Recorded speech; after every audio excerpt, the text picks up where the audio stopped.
Here's your report. Thanks, Jane. I wish I could hire a whole team of yous. Try posting a job on LinkedIn. It's the world's largest professional network. Unlike resumes, LinkedIn gives a real-time view into a candidate's skills, experiences, and more. Huh, let's do it. You're irreplaceable, Jane, but another you would be great. Find your perfect match with LinkedIn. Post your free job at linkedin.com/achieve. That's linkedin.com/achieve. Terms and conditions apply. This Steve Jones Show podcast is now loading. The Steve Jones Show podcast is presented by Sunbury Motor Company, Purdy Insurance, and Brewers Outlet.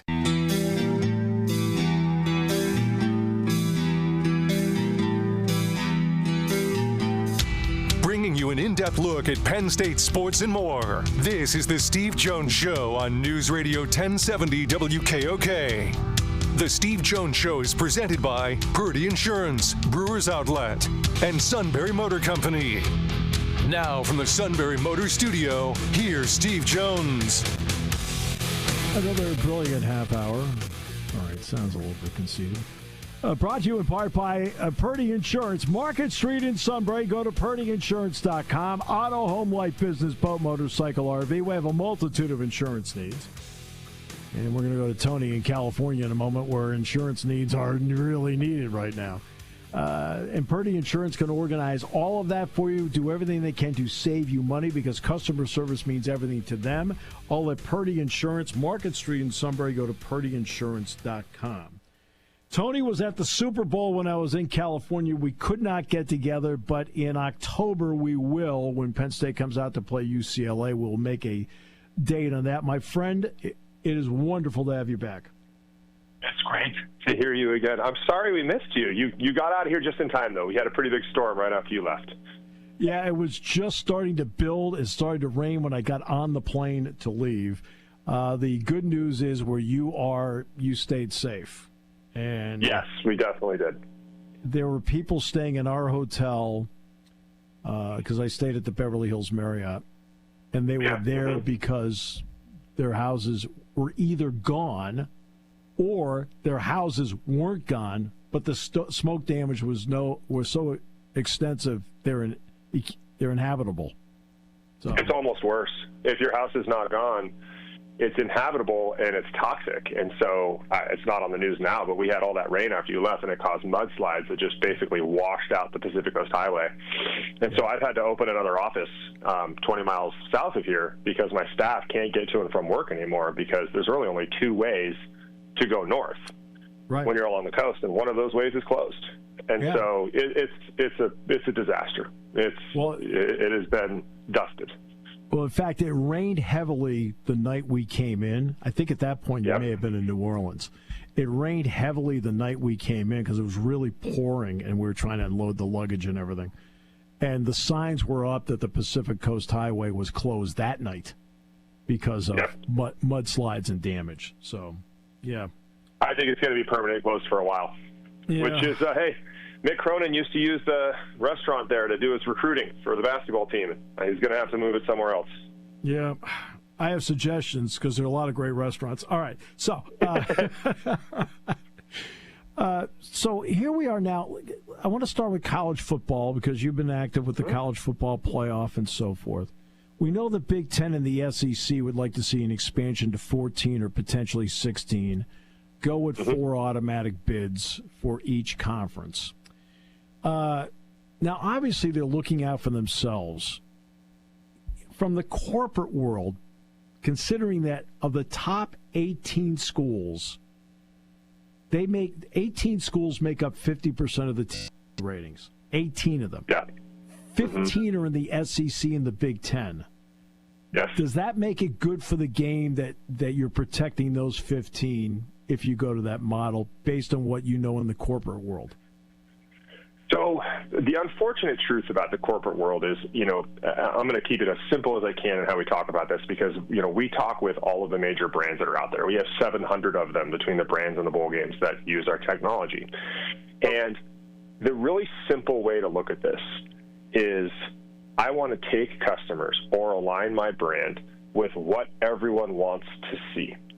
And what everyone wants to see is driven by the fan. right? So corporate fans are actually, I hate to say this, but they're kind of the worst fans in the sense that what you're trying to do is take this environment that's organic, right? That the fans are passionate about their team, that they love their team, and they want to be a part of it, right? And, the Waste Management Phoenix Open just happened in Phoenix. It's like the biggest golf tournament there is. No and doubt. The corporate suites around it are almost $1,000-something a day per person. And if you go into those suites, it's a very different environment than if you're down with the Thunderbirds, which is the local group that's around the hole, and you're down with the kids, partying, doing those things. Yep. So the corporate dollar is going to follow wherever the fans go. And the fans are going to go wherever the best players are. That's just how this is going to go. And so if what you're seeing is the Big Ten and the SEC, and you and I have been talking for a long time, we've seen those leagues outmaneuver everybody else. Mm-hmm. And that's where the best players are, and that's where the best experiences are, and that's where then that's going to be what college football needs to nurture, much like what happened to build. We always talk about the Premier League here, about how the Premier League built itself, right? It's just going to be that way. And I know that the ACC and the once was the Pac-12 really wish that wasn't the case, but they only have themselves to blame for the grant of rights in the ACC and for possibly the worst CEO we've seen in sports in the Pac-12. That's right. Well, so let's get to Premier League for a moment. You will get once in a while a Cinderella like Leicester City that captures the imagination. Okay? But the bottom line is the Premier League is built around allegiances, and the greatest allegiances are Man U, Manchester City, Arsenal, Liverpool, and maybe Tottenham. Okay? And Everton was one of the originals. Everton was one of the originals. Everton is the... Yep. It's the warning story for USC. Yes, it is. Right? You may have been it, but if you don't keep up, you're going to get forgotten. Exactly.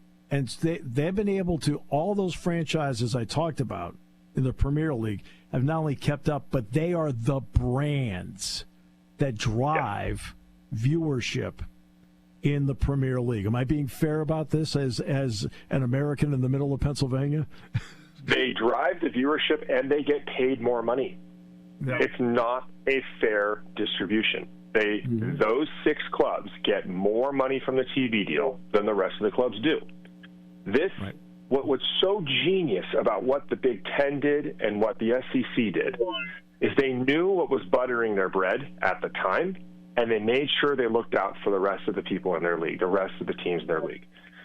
The Pac-12, meanwhile, had a fight where Bill Moose up at Washington State decided that he should get as much money as USC and UCLA does in the new TV deal. This was 11 years ago.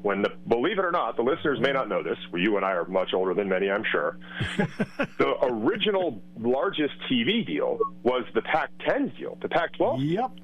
$3 billion, I think, or whatever. It was enormous at the time. It was considered groundbreaking. When they did it. And Washington State and Oregon's ADs got together and said, we need this to be even spread amongst everybody. We don't care how big USC and UCLA think they are. Mm-hmm. Fast forward to what happened. USC and UCLA jettisoned, jumped ship, and got out of there, and I don't blame them for it. The Big Ten and the SEC are understanding that, listen, we have to feed the top brands. If we do, the rest of the brands, the tide will rise for all of the boats. This model already exists. It's what happened in the Premier League. Mm-hmm. And now if you look at what happens in Europe, where they have the Champions League, for those that don't watch soccer, they have their own college football playoff, so to speak, which is the Champions League. Mm-hmm. The Premier League gets more entries than the lower leagues do. That's just the way it goes. And sometimes the lower leagues do get through and win it. But in the end, their Big Ten and their SEC are the European, the English League and the Spanish League. Yeah, exactly. And again, you can learn a lot. The reason we talk Premier League as often as we do is there are lessons in place that if you ignore them, you're missing the boat. Right? Yes. And it's the biggest league in the world. Yeah. Money-wise. It's what everybody wants to be, right? Steve Jobs is famous for saying it's better to be a pirate than to join the Navy. You don't need to reinvent things that are already going well somewhere else. Right. And, what's so unique about the Premier League and college football is the Premier League doesn't have a spending limit, like college football doesn't, and they just tried to pass a law. They're dealing with the same NIL troubles, right? They just tried to pass a law that said that if a sponsor of the team is an owner of the team, then the sponsorship has to be fair market value. And that law got overturned last week in the courts. It might have been yesterday that I got overturned in the courts. Yeah. Because what they were doing was they were going after Manchester City, saying that you can't continue to take sponsorship from the oil money in the Middle East because you're doing it at a price that's not allowed. Now, I had lunch with a very prominent AD in the SEC, maybe one of the most prominent. And what they're talking about right now in front of the courts is creating that system here. They're saying NIL has to create a market value for the player. And then that's all that can be paid for the player. And what's really driving this is the Michigan quarterback, the one that Larry Ellison paid for to transfer from Texas A&M to Michigan, right? So when you and I are talking Premier League, that's why we're talking about this. This problem has already arisen and already gone to court and already been solved. Yes, that's Bryce Underwood is his name, by the way. And he threw out T-shirts at the Penn State-Michigan basketball game, so I've actually seen him in person. $12 million for that kid. Good for him. Yeah. I mean, but good for everybody? I don't know. Do we want to have the Los Angeles Dodgers winning everything in college football? I don't think people are interested in that. No. And just so everybody knows, it is not unusual for somebody to get more than somebody else. Texas got 40% of the Big 12 money. And when Nebraska challenged them on that and said, would you give up any of your Longhorn Network money with the rest of the conference? And Texas said no, which was the answer Nebraska expected. Nebraska said, thanks, we're going to the Big Ten. So you've already had that in this country with college sports where an entity was getting more than everybody else, and that was Texas and the Big 12. They've had to now settle in the SEC. They're actually getting more money. To tie this all together, which is amazing, who was the AD at Nebraska that did that? It was Tom Osborne. It's Bill Moose. Well, Bill Moose succeeded Tom Osborne. Right. Bill Moose is the one who fought all of it and said, I want to get a fair shake. The same nonsense he pulled at Washington State. Right. And that's how are those programs doing, by the way? Yeah, how are Washington State and Nebraska doing right now in football? Not doing great. And not only that, but Washington State, see, that's what's interesting about Washington State. Right? One of the issues I usually have in sports, in like it's sport by sport, you have to know who you are. And Washington State, for whatever reason, thought they were more than they really are. Yeah, they built a new stadium with like 50 suites in Pullman, Washington. What corporate dollars are buying suites in Pullman, Washington? And then they paid Mike Leach $8.5 million a year. Yeah. Interesting. It's crazy. And so it's, your question is right. They're going to say, is it fair that the SEC and the Big Ten get more entries into the college football playoff? Yes, it's fair. And it's fair until another conference finds a way to get more competitive, and they can make an argument that those teams should get in.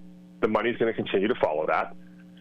There's always going to be boosters that are going to influence this. That's why, like a Texas A&M, that's the de facto school of Houston, is going to get oil money. That's why, UTA, which is the de facto school of Houston, kind of Dallas. And you look what happened at SMU. Yep. I mean, SMU was essentially nothing since the death penalty.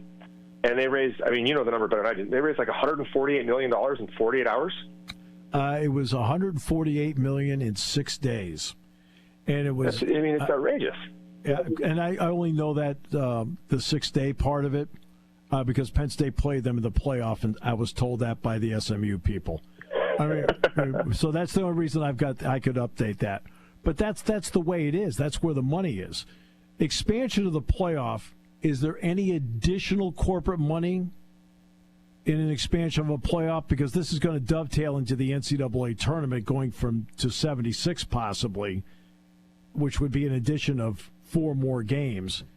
Is there enough corporate money out there to justify that? Yes. I think I have 2 thoughts on it. One goes back to SMU. Yep. SMU raises all of that money in 6 days. They're in the college football playoff 2 years later. Yep. So has that happened before? Yes. The Blackburn Rovers in 1995 and 1996 with Uncle Jim bought a team that literally played at a temporary stadium, went all the way to the last game of the season before they lost the title of the Premier League, and then they won it the next year. Yep. And then Uncle Jim sold the team, and Blackburn kind of went back on their way.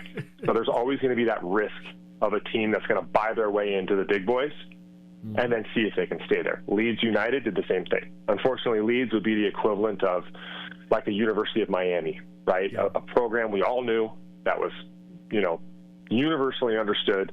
The game changed around them. They tried to spend to keep up. They got relegated in 2004, all the way down to League 4, didn't come back until 2017. Yep. Now, back to the question of, is there corporate dollars for it? Yep. What we're seeing on the corporate side is really fascinating, and it's a little bit unfortunate. It's the haves and the have-nots. The delta is bigger than we thought it was. So what people are doing is, I'll try to draw an analogy that the listeners will understand. People are struggling watching NBA basketball right now because the league figured out that it's a 3 or nothing, right? Like you're shooting the 3-ball or you're doing nothing else. Yep. And so you've got this game now where teams are just jacking threes on both sides. And if you're watching 2 bad teams, it's not very appealing to the eye. Right, no different than when baseball had the shift. They figured out if we shift, the game's boring as death, but this is what we need to do. Mm-hmm. Unfortunately, the money is figuring this out too. They're figuring out that the best events are undervalued and the mediocre events are overvalued.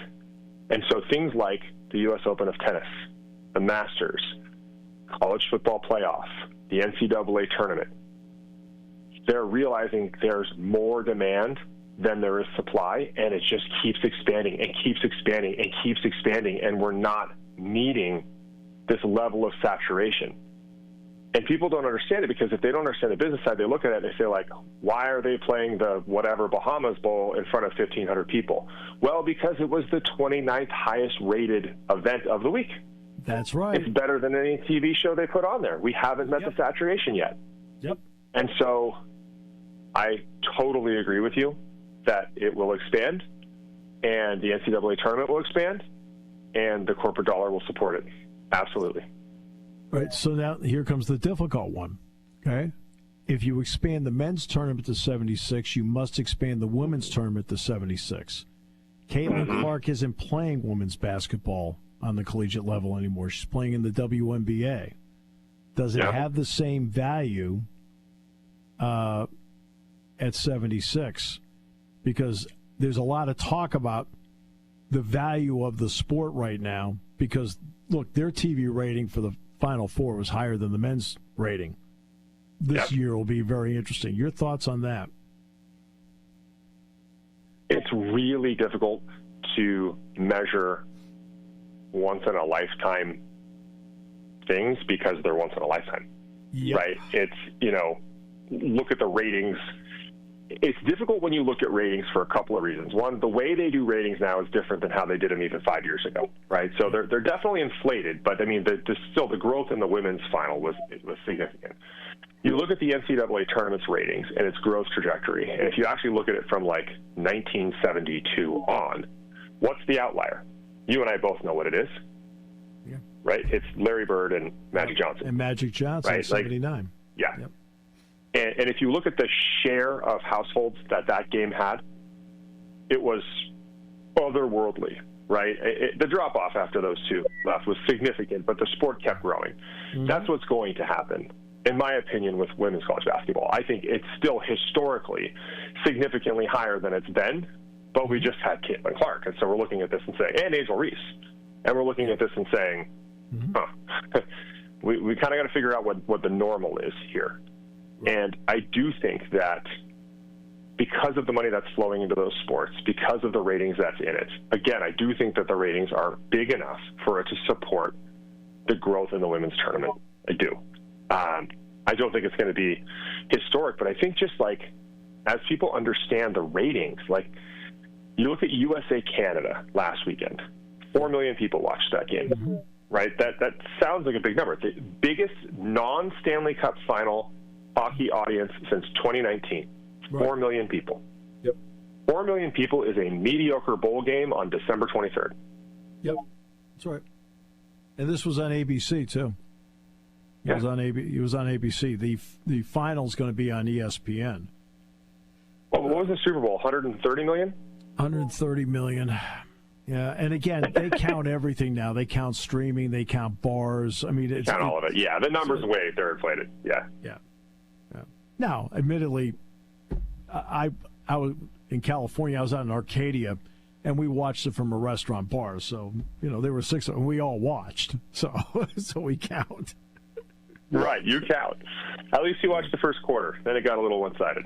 No, it was all Philadelphia fans. They watched every inch of it. Patrick Mahomes couldn't have been hit enough for these people. It was definitely a party. But, I mean, that's exactly what we're talking about, is this acute explosion in the world of sports. And I don't know what it is. I'm not an expert on this. We read all of these studies about how it's because long-form TV that we know. Basically, I was reading a study the other day that said, like, people either want to watch something that's 10 seconds long or 3 hours long, right? Like, they don't want to watch a clip longer than 10 seconds, but if you give them a podcast that's under 3 hours, they're upset about it. And that's why this sports fits into it so well, and we're seeing it across the board. And that's, one of the big stories in New Orleans, and we're not an NFL. We are NFL sponsors, but we are free to say what we want to say about it, is that the saddest part about it was that the Super Bowl outgrew New Orleans. And you could feel it while you were there. Yeah. You were like, I love this city, and I'm having a great time here, but it can't do it anymore. No. And that ties back to what you're saying. Has college football outgrown the ACC? Yeah. Has it outgrown Clemson and Miami? Like, are there ways we can figure out a better way to do this? Because I like going to New Orleans a lot more than I like going to the large conference cities. Like, our next 3 are San Francisco, LA, and Atlanta. Yeah, I know. I'm not all that thrilled to go to those. Yeah. But they can handle it. Right. My friend, too long. We will shorten up the time frame between discussions, and we'll start making plans for lunch on October 3rd. How about that? Please. It's my favorite part of the month. I appreciate you guys so much. Thank you. Appreciate you, my friend. Thank you, Tony. Okay, we'll see you guys next time. The great Tony Knopp. Back with more in a moment on News Radio 1070 WKOK. This winter has been cold, but Sunbury Motors Hyundai says, let's be alive in 2025 and heat things up with their huge selection of new Hyundais now. Hurry into SMC and drive away in a 2025 Hyundai Elantra for under $22,000. That's right, a 2025 Elantra starts at just $21,728 with up to $1,792 off or 3.99% financing for 60 months. And there's 22 to choose from. 2025 all-wheel drive Hyundai Tucsons start at only $29,161. With up to $27,414 off or 2.49% financing for 60 months. And there's 42 available. Sunbury Motors continues to be this area's midsize SUV leader with up to $6,524 off the newly redesigned 2024 Hyundai Santa Fe's or 2.99% financing for 72 months, and they start at only $40,431. They have 5 that must go now, and all have America's best warranty. Sunbury Motors Hyundai in the North 4th Street Auto Plaza, Sunbury. The first generation of American infrastructure was based on hard work, ingenuity, and solid steel, much of it created right here. The second generation, it's built on technology, and Penn Teledata is leading the way with nearly 10,000 miles of fiber optic cabling connecting families, hospitals, banks, and businesses, providing valuable jobs throughout hundreds of our communities. We're the next generation, delivering advanced technology to your home and business every day. Penn Teledata.